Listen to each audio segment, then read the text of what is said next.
بيبدأ الفيلم باستعراض نيشا المسرحي الكبير وبيعجب الناس جدا. الكل بيتوتر في آخر العرض لأن لازم راهول يدخل، وراهول ده هو المخرج المسرحي للمسرحية. والاستعراض على آخر دقيقة بيدخل راهول وبيكمل العرض وبيعجب الجمهور جدا. وبعد الانتهاء من العرض المخرج راهول بيوعد الجمهور بعرض أقوى من ده بكتير بعد 3 شهور باسم جديد، والاسم ده بيكون مايا. بيقعد مع أصحابه وبيحتفلوا بنجاح المسرحية الجديدة، ونيشا بتسأل راهول عن المسرحية الجديدة اللي هي باسم مايا اللي بلغ الجمهور عنها. بيقول لهم بصوا بقى كده، بصراحة أنا مش عارف مين مايا. كل بيستغرب وبيسألوه أمال ليه قلت إن أنت هتعمل مسرحية جديدة باسم مايا؟ بيقول لهم صحيح أنا لسه معرفش مين مايا، لكن أنا واثق إن في 3 شهور بس هقدر أعمل المسرحية دي وهتكون فعلا باسم مايا. نيشا بتسأل راهول وبتقوله طب في بنت شبه مايا اللي انت بتتكلم عنها دي في دماغك مثلا تقول لنا عليها؟ بيرد على نيشا وبيقول لها هي مش بس في عقلي، دي كمان في إحساسي. وهو بيفضل يتكلم عن مايا اللي في خياله إن الكل بيقع في حبها وقد إيه هي جميلة ورقيقة. ونيشا بتقوله إذا كانت بتعرف ترقص، بيقول لها طبعا بتعرف ترقص وبتغني، لكن بتعمل ده لنفسها بس. وبتظهر معانا مايا، أقصد بوجة، لكن هي بالمواصفات مايا اللي قال عليها راهول. بتكون عايشة مع عمها ومرات عمها من وهي عندها 9 سنين، لأن أهلها توفوا، ومن وقتها وهي عايشة معاهم وبتحبهم جدا، وهم ناس طيبين جدا جدا، وهم كمان بيحبوها. عمتها بتبلغها إن جالها جواب، والجواب ده بيكون فيه رسالة صوتية من أجي. أجي ده هو ابن عمها وصديق الطفولة، وهي بتعزه جدا وهم مقربين لبعض جدا جدا. بتسمع الرسالة وبتعرف ان هو هيزور الهند قريب، وبتفرح جدا ان هو هيجي. وكمان بنعرف ان علاقة نيشا وراهول قوية جدا وهم اصحاب من زمان. وكمان بنعرف ان نيشا بتحب راهول جدا، لكن راهول بيتجاهل ده تماما وبيعترف بس بعلاقتهم كاصحاب مش اكتر. بنروح لبوجة وهي في مدرسة الرقص مع صاحبتها، وصاحبتها بتفاجئها ان جالها عريس وهي وافقت عليه. بتستغرب جدا بوجة ان هي وافقت على العريس الصالونات ده وان هي مش بتحبه. صاحبتها بتقولها مش ضروري لازم يكون كل الجواز عن حب، بس انا اكتشفت ان الشخص ده هقدر اكمل معاه حياتي، ومش ضروري ان كل الجواز يكون عن الحب. الحب بيجي مع العشرة بعد الجواز، وانا اكتشفت ان ده شخص الصح اللي هقدر اتجوزه. وبتقولها يا عالم يا بوجة، ممكن يجيلك شخص زي كده بالظبط وتكملي معاه بقية حياتك وتحبيه بعد الجواز. لكن بوجة دايما بتكون بتحلم بفارس أحلامها اللي هتحبه وهتتجوزه، ومش بتكون مقتنعة بكلام صاحبتها أبدا. نيشا بتقول لراهول إن مستحيل نلاقي شخصية مايا خلال 3 شهور، لأن دي شخصية خيالية في أحلامك بس ملهاش أي وجود في الواقع. لكن راهول بيكون مصمم ومتأكد إن هو هيلاقيها، وبعدين بيروحوا علشان يعملوا الشوبينج.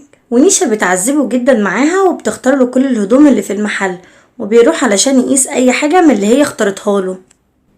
وبالصدفة بوجة بتكون في نفس المكان اللي جنبه، واخيرا بيقيس وبيخرج لنيشا، والمحل كله بيفضل يضحك وهي كمان بتضحك، وهو مش فاهم اي حاجة.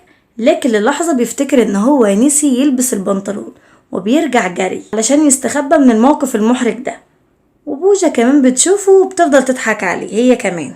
وبيكون في يوم عيد ميلاد عم بوجة وبيكونوا طالبين كيك، بس بيجيلهم بدلها بيتزا. بتكون نيشا وراهول طالبين بيتزا وبيجيلهم بدلهم كيك، وكده الاوردرات بتاعتهم اتبدلت بالصدفة. راهول بيقول لنيشا مش مشكلة كيك ولا بيتزا، المهم ان انا هاكل وخلاص لان انا جعان. بتقوله لا لا، دي اكيد بتاعت عيد ميلاد حد وكده العيد ميلاد هتبوظ، لازم تروح ترجعها لصاحبها. بيروح راهول علشان يرجع الكيك لعم بوجة، وعم بوجة بيعتذر منه لانه في الحقيقة اكل البيتزا بتاعتهم. راهول بيقوله مش مشكلة، وانا كمان اخدت حتة من الكيكة بتاعتكم وانا في الطريق. بوجة بتعجب جدا باخلاق الشخص اللي رجع الكيك وبتخرج علشان تشكره، لكن بيكون راهول مشي. وبيكون تاني يوم عيد الحب، وبتروح بوجة وبتجيب هدايا لنفسها لانها ما عندهاش حبيب، وهي مبسوطة جدا لانها مستنية حب عمرها وفارس احلامها. ونيشا وراهول بيعملوا حفلة كبيرة جدا لعيد الحب وبيرقصوا وبيغنوا.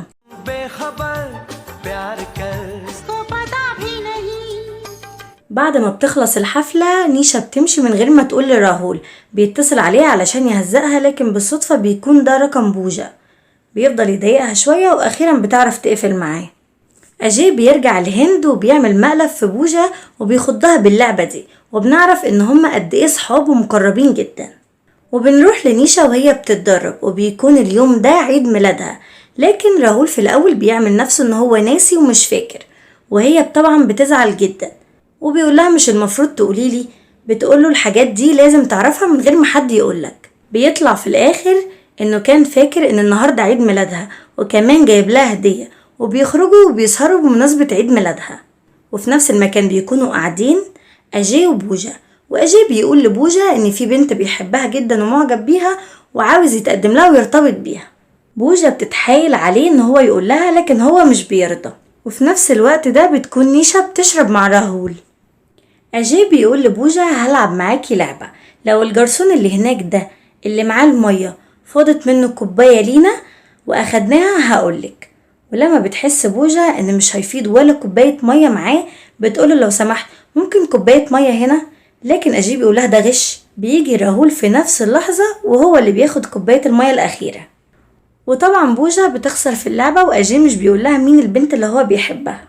راهول بيروح نيشا البيت لأنها بتكون سكرانة وتعبانة ومش في وعيها، وبتعترف له إن هي قد إيه بتحبه جدا جدا، وراهول كالعادة بيتجاهل ده. أجي بيعرض على بوجة إن هما يسافروا مع بعض يوم واحد، يخرجوا ويقضوا وقت حلو سوا، وطبعا هي بتوافق وبيقضوا يوم جميل مع بعض. بوجة بتروح مع أجي علشان توصله المطار قبل ما يسافر، وهنا بيعترف لها بحبه وإنه عايز يقضي معاها بقية حياته كلها ويتجوزها. بيقول لها أنا بصراحة مش عارف يا بوجة إذا كنت بتحبيني ولا لأ أو بتفكري إزاي من ناحيتي، لكن الحاجة الوحيدة اللي أنا أعرفها كويس إني بحبك جدا وعاوزة أتجوزك. في اللحظة دي بتكون طيارته وصلت ولازم يمشي. بيقول لها أنا لحد دلوقتي ما سمعتش رأيك ولا أخدت موافقتك، لكن أنا لو مشيت وإنتي لفيتي ظهرك ومشيتي فهعرف إنك مش موافقة، ولو فضلتي هعرف إنك خلاص كده موافقة، وفي الحالتين إحنا هنفضل أعز صحاب مهما حصل.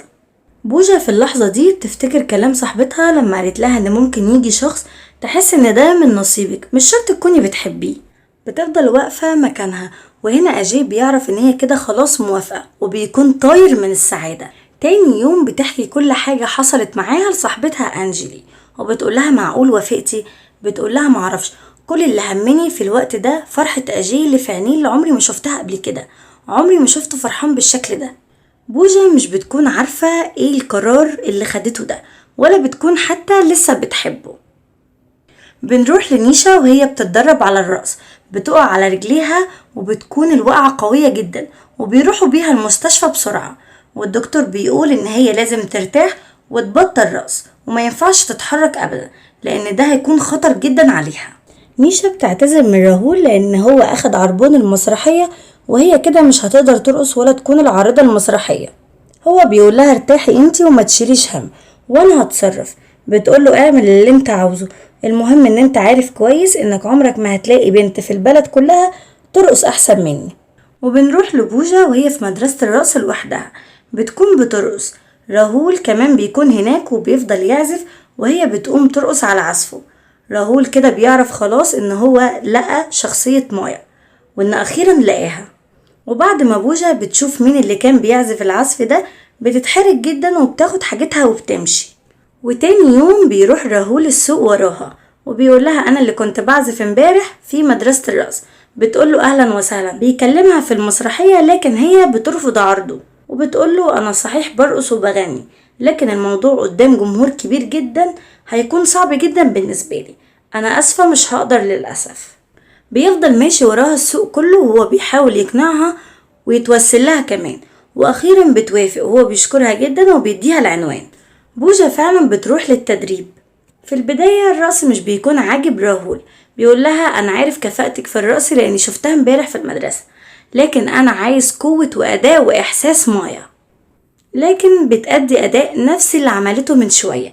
بيتعصب عليها راهول وهي بتفضل تعيط وبتقوله انا مش فاهماك، عمال تقولي مايا مايا، انا بوجة مش مايا.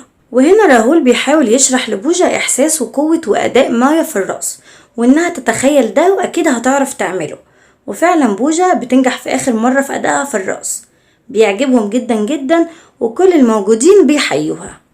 راهول بيتأكد هنا للمرة التانية ان هو كده مختارش غلط، وبعدين بيروح علشان يزور نيشا في المستشفى، وبيقول لها ان هو اخيرا لقى واحدة بتعرف ترقص واحسن منك كمان. بتقوله هي جميلة قوي للدرجة دي؟ بيقول لها ايوه طبعا، ومناسبة جدا لشخصية مايا اللي كانت في خيالي، هي تماما. طبعا نيشا بتزعل جدا وبتحاول ان هي متبينش ده لراهول. وبوجا بتتدرب على العرض المسرحي ومعظم وقتها بيكون مع راهول في العرض، وبتشوف طبع راهول المجنون جدا لكن بتتعود عليه وبتحبه. وفي يوم وهم خارجين من التدريب الدنيا بتمطر، وطبعا لازم يرقصوا ويغنوا، وبيبدأ الانجذاب ما بين راهول وبوجا. ونيشا أخيرا بتخرج من المستشفى، وراهول وبوجا بيكونوا مع بعض في خطوبة سوني وجيمي اللي هما من معدين المسرحية.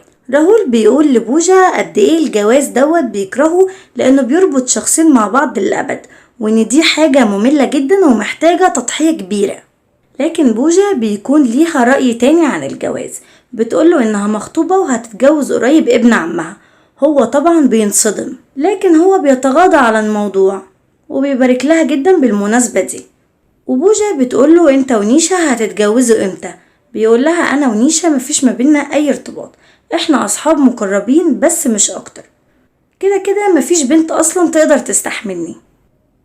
بوجا بتقوله انت غلطان، اكيد في بنت اتخلقت علشانك وقدرك انها تكون توأم روحك، ولما هتقابلها ربنا هيبعتلك اشارة وهتعرف ان دي البنت المناسبة ليك ونصيبك، وده اللي انا مؤمنة بيه طول عمري. راهول بيقول لها انت مقتنعة باللي بتقوليه ده؟ بتقوله طبعا. بيقول لها طب خطيبك ده اللي كنت بتحلمي بيه؟ بتقوله اه طبعا، لكن بيبان انها بتكذب، وراهول بيلاحظ ده جدا في عينيها. بعدين بتيجي نيشا لحفلة الخطوبة وبتسأل على راهول، وبنعرف ان هو راح يوصل بوجا البيت. وقبل ما يمشي راهول بيقول لها طب لو ظهرت اي علامة او اي اشارة هعرف ازاي يعني؟ ربنا هيبعت لي اشارة ازاي؟ بتقوله انا معرفش، لكن اكيد اللي انا اعرفه ان ربنا هيقولك ساعتها واشارته هتوصلك، وقلبك هيحس ان هي دي البنت المكتوبة ليك. وبتسيبه وبتمشي. راهول بيفكر فيها هي وبس، وبيحس ان هي دي فعلا اللي نصيبه. بوجا بتسمع صفارة راهول ومشاعر قلبها برضو بتتحرك ناحيته. تاني يوم في التدريب بوجا بتكون بترقص وبتدخل نيشا علشان تتحداها. بتكون المنافسة قوية جدا ما بينهم، ونيشا هي اللي بتقدر تفوز عليها في الرقص، وده طبعا لأن نيشا غيرانة من بوجا. وبعدين بنروح لنيشا لما الدكتور بتاعها بيشتكي منها الراهول، وبيقوله ان هي ما بتسمعش الكلام ابدا وعايزة تسافر، وانا قلت لها ان هي لازم تستريح في البيت شوية. راهول بيزعلها وبيقول لها انتي مش بتسمعي كلام الدكتور بتاعك ليه وترتاحي زي ما هو قالك. نيشا بتقوله ماما وبابا كلموني وانا لازم اسافر لهم فورا، اهرب من نفسي شوية، عايزة امشي، مش عايزة يحصل زي ما حصل امبارح. لازم نبطل ان احنا ننكر الحقيقة، احنا الاتنين احنا عارفين ايه المشكلة كويس. المشكلة كلها ان انا بحبك وطول عمري كنت بحبك، وانت عمرك ما بدلتني نفس الشعور. انا عارفة كويس ان انا بحبك، وانت كل اللي في بالك ان احنا اصحاب مقربين وبس. عشان كده لازم نبعد عن بعض شوية، زي ما انت هتوحشني انا كمان هوحشك، وهتحبني وكمان هتعترف لي وهتيجي وهتركع على ركبتك وتتمنى تتجوزني، وانا ساعتها يا وافق يا لا. بتودع وبتودع اصحابها كلهم في التدريب قبل ما تمشي، وبتعتذر من بوجا على اللي عملته معاها، وان مش سهل عليها ابدا انها تشوف حد تاني بياخد مكانها اللي اتعودت عليه دايما. بوجا بتقول لها ما تعتذريش، انا لو كنت مكانك كنت هعمل زيك بالظبط، وبعدين الرقص معاكي كان ممتع جدا بالنسبة لي. وبتمشي هي وراهول علشان يوصلها للمطار، وبتسافر نيشا وبتبتدي قصة حب ما بين بوجا وراهول. وبعد التدريب على أغنية جديدة وهو بيوصلها بتقوله ان هي مش هتقدر تروح التدريب بكرة علشان هتروح عند مدرسة الرقص بتاعتها اللي كانت بتعلمها وهي صغيرة وتزورها، لان هي كل عيد ميلاد ليها لازم تروح لها. بتخرج تاني يوم الصبح وبتلاقيه مستنيها قدام البيت، وبيقول لها ان هو مش هيعرف يعمل التدريب من غيرها وان هو هيروح معاها ويوصلها. دي بقى مدرسة الرقص بتاعت بوجا، بتروح لها بوجا وبتفاجئها، وفي اللحظة دي بتكون الكلاب بتجري ورا راهول وبتوقعه في المية، وبيكون حاجة كده اخر مسخرة. بيقول لمدرسة الرقص عيد ميلاد سعيد وهو غرقان ومتبهدل خالص. مدرسة الرقص بتاعت بوجا بتشك ان هما بيحبوا بعض، لكن بوجة بتقول لها ان احنا مجرد اصحاب بس مش اكتر. طبعا هي مش بتصدق الكلام ده لان بيكون باين جدا في عيون بوجة ان هي بتحبه. بتقول لها كمان مهما تخبي باين عليكي جدا، وبتفكر في كلامها لانها فعلا بتحبه. بيقضوا يوم حلو قوي هناك، واخر اليوم بوجة بتقول لتاي على موضوع اجي، وهنا بتعرف ليه هي بتتهرب من موضوع راهول. بتقول لها اللي انت بتعمليه ده غلط، انك تفضلي الناس على نفسك، وان الحب مش بيتكرر كذا مرة في العمر، بيكون مرة واحدة بس، ولازم تاخدي القرار اللي هيسعدك. وكمان تاي بتقول لراهول ان هو لو بيحبها يقول لها، وبيمشوا وبعدين بيكونوا في فرح صحابهم سوني وجيمي. وراهول بيعترف اخيرا ان هو ابتدى يؤمن بالحب ويصدقه، وان كل واحد اتخلق له شخص علشان يكون من نصيبه، وانه توأم روحه. وبعد لما الفرح بيخلص الكل بيمشي، لكن بوجة بترجع وبتلاقي راهول مكانه، وبتقول انت معقول قاعد هنا؟ الكل مشي. راهول بيقول لها انا مش بحب الوداع، وهي بتدور على الاسوره بتاعتها بياخدها منها وبيقول لها لو عاوزاها قربي خديها، وبيمسك ايديها وبيبدأ ما بينهم الحب، وبيحضنوا بعض لانهم بيكونوا حبوا بعض جدا. لكن للحظة بتفوق وبتهرب منه بسرعة.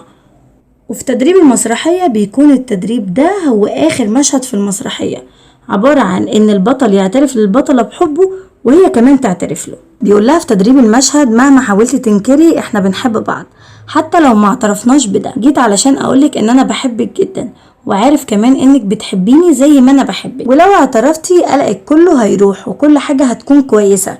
بتقوله لا انا مش بحبك. بيقول لها ليه بتكدبي؟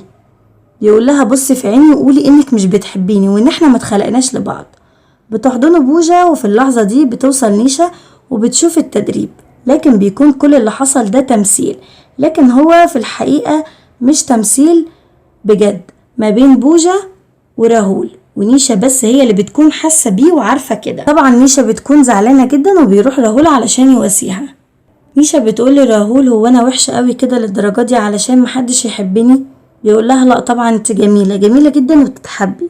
بتقول له لا انا لو كنت فعلا كويسة ما كنتش الشاب اللي انا حبيته طول عمري النهاردة اكتشفت ان هو بيحب بنت تانية.